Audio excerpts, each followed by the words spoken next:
ஸ்டேட்டஸ்ல ஒரு love song வைக்கிறான். இவன் யாரையோ கண்டிப்பா லவ் பண்றான்னு தான் நினைக்கிறேன். ஏண்டா இந்த ஊரு இன்னமுமா நம்மள நம்பிக்கிட்டு இருக்கு? அது அவனுக்கு வீதி.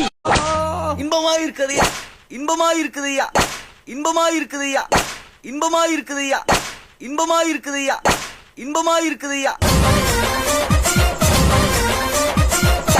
இன்பமா இருக்குதையா. நீங்க ஏன் சார் இன்னும் கல்யாணமே பண்ணிக்கல? எனக்கு பேய்னா பயம், லவ் கிவ் பிசாசுனாலும் பயம்தாயா. I got it pretty like a hero. And he got my stories to tell. See both sides, but you know, see on both sides.